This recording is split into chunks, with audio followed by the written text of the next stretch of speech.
All right, we did tell you earlier today, with our partnership and working with Buckin Fitness, that we do have the random fitness segments that are going to pop up here from time to time. And when we do that, we don't know enough about fitness, but we do know some experts that do. So that's how we're going to do that. And right here on the Pepper Stewart Show, we've got Miss Stacey Dearth right here. Stacey, how you doing? I'm doing good. How are you? Oh, we are doing great. We're down here. We're down in Texas. What part of the country are you in right now? I'm in Phoenix, Arizona. In the desert. In the desert. In the desert. Okay. All right. And you are a fitness expert. You want to tell the viewers a little bit about you, kind of what got you into fitness and kind of what you do? Sure. I am currently an IFBB pro, which means that I am a professional bodybuilder. Not in the sense that most think of bodybuilding, probably on a smaller scale. But I actually got into the sport. I've always been an athlete my whole life. I actually played college soccer at Mississippi State. And after I graduated, I took many years off and kind of just decided that I needed to get back to doing something a little bit more competitive. So I actually, after I had 2 kids, I went and watched a show and thought, well, that looks like fun. I think I'll try that.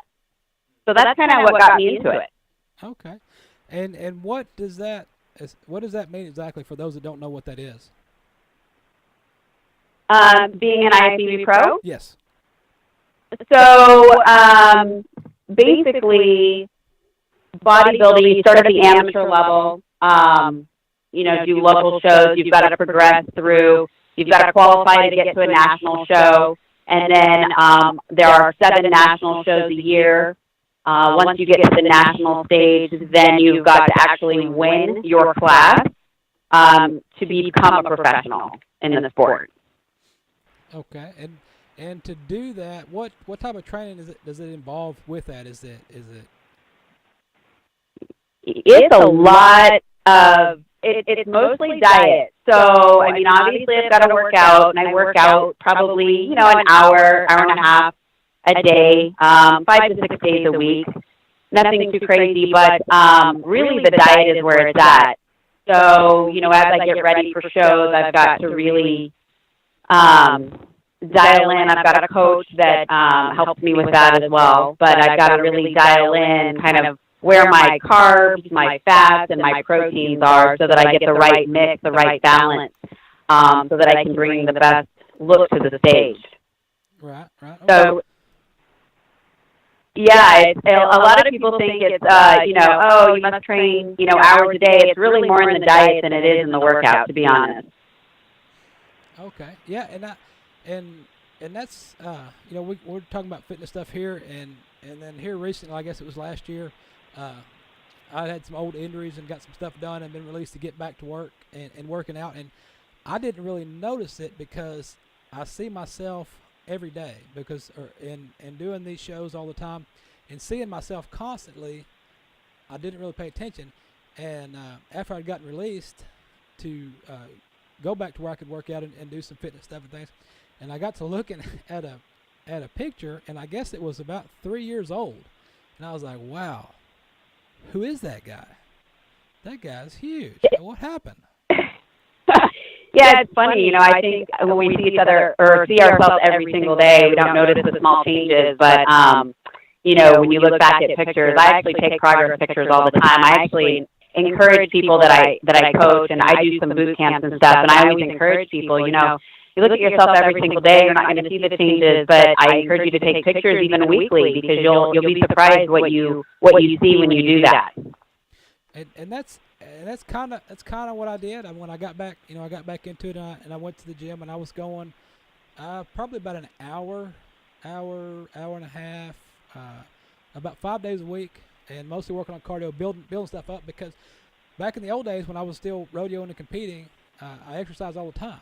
And then after exercising for 10 years, it was like a day and night. I didn't know what. I was like, what happened? These used to be easy. I don't know what's going on in here. And I noticed over time, I was like, oh, okay. And then I didn't weigh myself for the first 2 or 3 weeks. I didn't touch the scale. I was like, I don't want to do that because I know in my mind that weight you didn't get that weight in a week, so it's not going to be gone in a week. So I didn't want to stress myself with that. So I waited probably about 2 or 3 weeks, and then I noticed, I think I was probably 10 pounds less. I was like, this works, and just kind of progressed from there, and kind of got to where I'm at now, where I'm kind of set, kind of fluctuating, where I just need to kind of maintain. Yeah, and I think that's actually, weighing yourself can kind of give you a good guide, but a lot of times, especially, women or men, it doesn't matter. I think the scale can be our worst, our worst critic, because we kind of, I'll just give you an example. I can weigh 5 pounds different one day from the next, and that can be just water intake. So, I always tell people, go based on your pictures, how your clothes fit. Don't live and die by the scale, because it can change daily, and it can be, you could have just not gotten enough water in, and now you're retaining some water the next day, So I think that's super important. All right, that worked. Yeah, I did notice the clothes. I did notice that I'm now in the last hole on my belt, so I'm gonna have to get a new one, I guess. Yeah. So that happens. So as far as getting into fitness and the fitness stuff that you do, what kind of do you do? Clinics? Do you do training sessions? What do you do? I hold a boot camp. I actually have a free boot camp I do every Saturday morning. And I started it just, I'm a mom of 2, and I talk to so many, both moms and dads, that they feel like once they have families that they don't have the time to commit, or so many people who go into the gym and don't know what to do when they get there. And so I started this boot camp to kind of encourage people to just get out, and it's okay if you don't know what to do when you get to the gym, just come out to the boot camp, and at least we'll kind of get you going in the right direction. So I do that for people just kind of as my give back. It makes me feel good to help people on their fitness journey. All right, and then as far as those people that come to you, if there's anybody out there that's watching, because this is a new thing we're kicking off in 2018, and we're bringing in the fitness segments and things like that. So for those of our viewers that have been questioning it, thinking, well, should I do it? Should I not do it? What would you tell them that are kind of on the fence about hitting the gym and changing themselves? I would say if you're reluctant, I think a lot of people don't go to the gym because they don't know what to do when they get there. If you can hire a trainer, even for a short time, just to kind of familiarize yourself with the gym. But if not, there are usually more than enough people at the gym that are willing to help you out. I see it all the time in my gym. People are kind of lost, and I'll help them.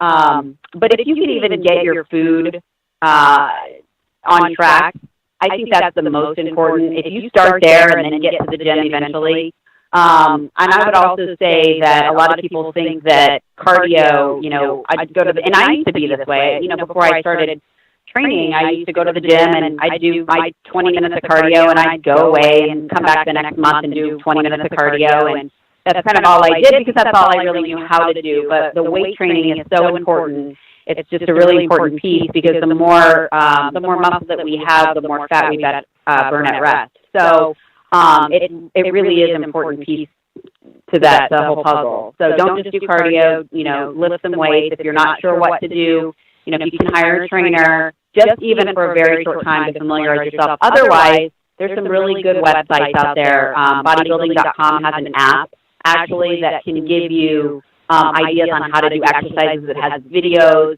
all kinds of useful information. So you could, look some stuff up before you get to the gym and kind of have a game plan. Okay. Well, that works. Now, if anybody's looking to find you out there that's in your area, that, social media or websites or whatnot, do you have anything you want to tell the people about where they can kind of follow you? Yeah, you can follow me on Instagram And my Instagram name is The Muscle Mommy. And I'm also on Twitter, just not as often, but it's also The Muscle Mommy. So if you just look up The Muscle Mommy, you can pretty much find me anywhere. Okay. Okay, that works. That will work. Well, Stacey, we appreciate you visiting with us and kind of filling the folks in on that. Thank you so much for having me. Thank you. Anytime you got anything special coming up you want to jump on and let folks know about, we'll be glad to have you, and we appreciate your time visiting with us.